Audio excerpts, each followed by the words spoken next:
Okay, so let us understand this formula. So basically in our website, all the formula that we derive are on the basis of this buy price and sell price. Only on these two columns all these values are derived. So you have the buy and the sell price. Very easily we can derive the percentage through this formula.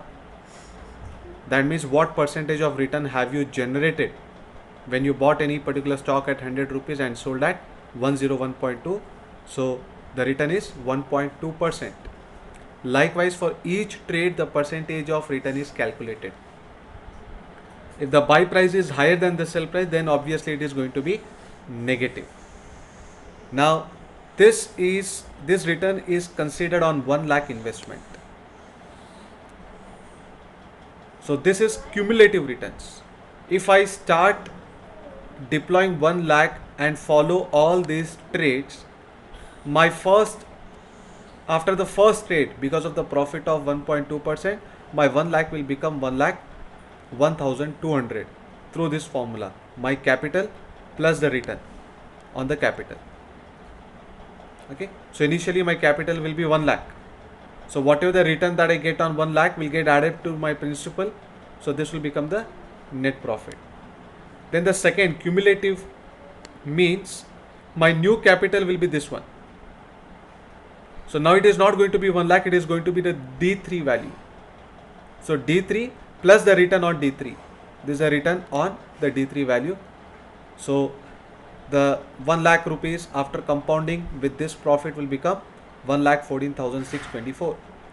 Likewise in this column, now my new capital is this one. So D4 plus the return on D4 on this particular percentage. Because it has been a loss, the value reduced from here. So likewise all these rows are computed. The same thing which is taken as 1 lakh of investment, if it consider as 1 rupee, then it becomes percentage of cumulative return. Everywhere if you see, it starts with 1 rupee. Now the new capital is going to be this one. So there is no difference here. Here we consider as 1 lakh of investment. Here we are considering as 1 rupee, so as to get this in the percentage form. Now this is important. Peak cumulative returns. That means what has been my maximum return over this time period in the history.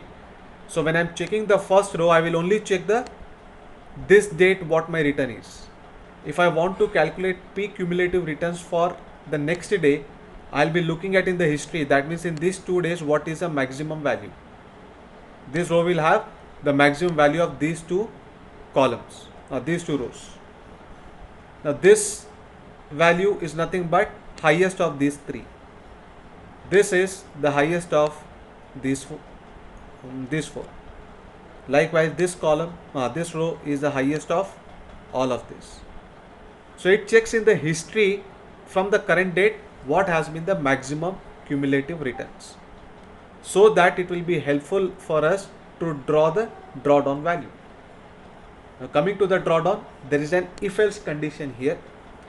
Now the condition says that if D3 is less than numeric value of H3, that means if this value is less than this one, then you can keep it as blank. Otherwise D3 minus H3 is going to be the value here. Now here both of them are equal, that is why it is blank. Here in this case again both are equal, that's why it is blank. In this case the condition satisfies. This value is less than this value. So what is the difference between this? That becomes the drawdown value here. Likewise for every row, there is only an if else condition to be checked in this. The maximum of this column is nothing but the drawdown value. The same thing is computed in percentage. That means what is the loss that you have got on this particular investment.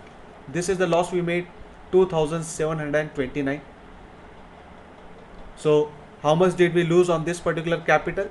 That is calculated in the percentage form, where again an if else condition is there. What is the if else condition? That if this row is blank, don't do anything, keep this as blank. But if there is any value here, then calculate the percentage of this on this particular value, cumulative returns. So look at here. This is if D5 is less than H5. That means if this value is less than, so here, if I5 value is blank, then you can keep this as blank. But if there is value I5, that means this particular value divided by H5 on this one. On the peak cumulative, that means on the maximum returns, what has been the distance? So if I take 2729 on 1,14,624, percentage wise it is 2.38. Through this particular formula, you can see the formula here, that is I5 divided by H5. To get in percentage form, we are multiplying by 100. So I just want to know what is the value of this one on the peak cumulative return. So value of this one on the peak cumulative return. That is what the value will come here in the percentage form. That means from the peak, that means from the point that your capital was highest to the lowest point. Because of some losses, it may have come to the lowest point. What is the distance?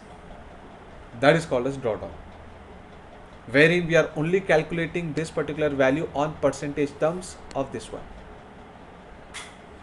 Then RR is nothing but wherever you have got positive returns, only positive returns addition, total sum is taken, divided, negative. Firstly, it is negative, risk to reward. Wherever you have got negative returns, you have to add up all those negative returns tips, divided by all the particular returns where you have got positive returns. Sum up all of them. That division will give you the RR. And then finally we have the ROMAT, which is return on drawdown. This is equivalent to latest cumulative return on capital. What is the latest? Let's say with the data set that we have got here, this is the latest return divided by maximum drawdown. So look at the equation here.